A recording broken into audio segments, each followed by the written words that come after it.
Good morning class. Today we are going to deal with the important question series and the questions are from arithmetic progressions. Okay. जो questions हमने prelims में किए थे first prelim में उसमें कुछ students को डाउट थे तो उसके ये सॉल्यूशंस हैं. Okay. The ninth term of an AP is equal to 7 times the second term and the 12th term exceeds 5 times the third term by 2. Find the first term and the common difference. Okay question को एक बार फिर से करते हैं. The ninth term of an AP is equal to 7 times the second term. Okay 7 times the second term. Okay and 12th term exceeds 5 times the third term by 2. Find the first term and the common difference. Okay ये question है हमारा. तो question एक बार फिर से cross check कर लेते हैं. The ninth term of an AP is equal to 7 times the second term and 12th term exceeds 5 times the third term by 2. Find the first term and the common difference. Same question. Okay. अब यहां पर देख ले the ninth term. Okay. अब ninth term को हम कैसे लिख सकते हैं. अब उन्होंने बोला है ninth term. Okay. So यानी A9 ninth term is equal to 7 times 7 multiplied by 7 times the second term. Second term मतलब आपका A2. Okay. 7 times the second term and 12th term. Okay. So A12 12th term exceeds 5 times the third term. 5 times the third term by 2. By 2 means plus 2. Okay. तो ये आपकी conditions. First case में A9 is equal to 7 into A2. अब हमें पता है A9 को हम क्या लिख सकते हैं A plus 8D. Ninth term को हम क्या लिख सकते हैं A plus 8D into 7 times 7 multiplied by A2. A2 मतलब आपका क्या है A प्लस D.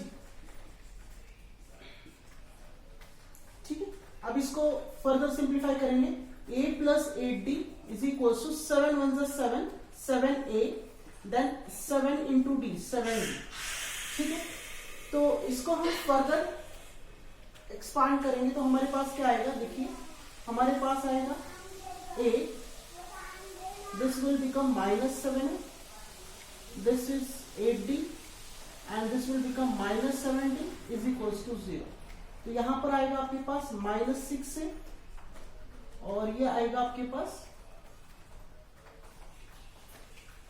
डी आएगा इज इक्वल टू 0. ये आपके पास फर्स्ट इक्वेशन आ चुका है. This is your first equation. -6 plus D is equal to 0. क्या किया हमने नाइन्थ टर्म जिसको हम A प्लस 8D लिखते थे 7 times the second term. Second term को हम क्या लिख सकते हैं 7 multiplied by A plus D. Okay. तो 7A प्लस 7D. ओके. तो फर्दर देखिए आपने क्या किया 7A को इस साइड शिफ्ट किया तो A माइनस 7A ये -6A बना आपके पास और ये 7D था. ओके. ये 8D में से माइनस हुआ तो आपके पास D बचा है. ओके. तो -6A plus D is equal to 0. ये आपका इक्वेशन 1. अब इसे हम फर्दर सिंप्लीफाई करेंगे. A12 को हम क्या लिख सकते हैं A plus 11D. A plus 11D 5 times third term 5 multiplied by A plus 2D plus 2. तो इसको फर्दर सिंप्लीफाई करेंगे. A plus 11D is equal to 5A plus 10D plus 2. तो इसको फर्दर हम सिंप्लीफाई करेंगे. हमारे पास आएगा क्या आएगा देखिए A plus 11D is equals to 5A plus 10D plus 2. अब इस 5A को इस साइड शिफ्ट करिए तो ये बनेगा -4A बिकॉज ये 5A इस साइड आकर माइनस में चला जाएगा तो A minus 5A will become -4A. ये 11D है तो 10D इसमें से सब्ट्रैक्ट होगा तो D बचेगा यहाँ पर इज इक्वल टू 2. ये आपका इक्वेशन नंबर सेकेंड है. This is your second equation. ठीक है. -4A plus D is equal to 2। अब देखिए आपके पास इक्वेशन 1 है, इक्वेशन 2 है आपके पास, तो यहां पर क्या कर सकते हो, इक्वेशन 1 को इक्वेशन 2 में से सब्ट्रैक्ट कर सकते हो। Okay, subtracting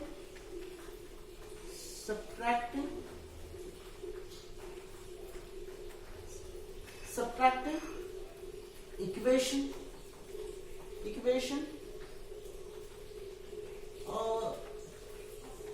2 from 1।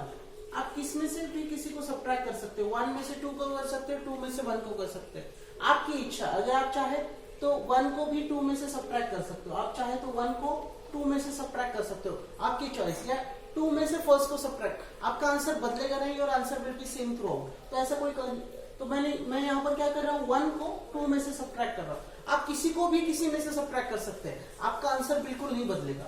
यहाँ पर देखिए -4a plus D is equal to 2, और यहां से क्या आएगा आपके पास, ये -6a है plus D is equal to 0।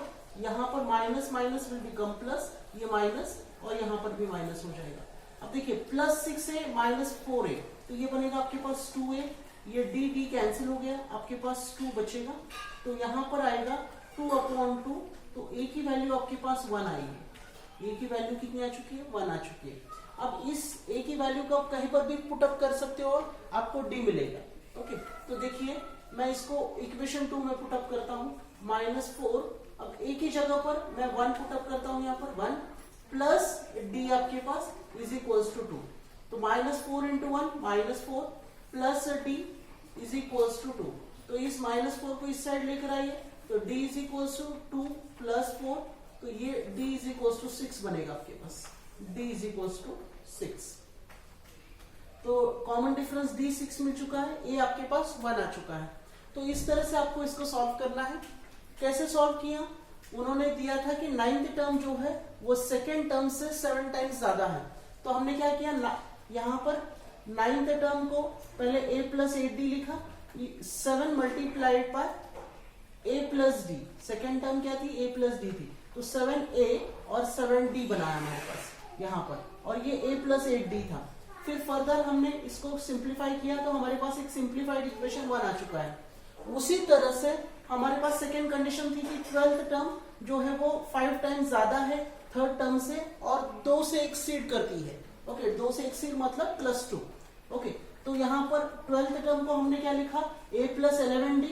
Okay, and second term क्या है, a + 2d है आपके पास। सेकेंड टर्म क्या है, a + 2d है आपके पास।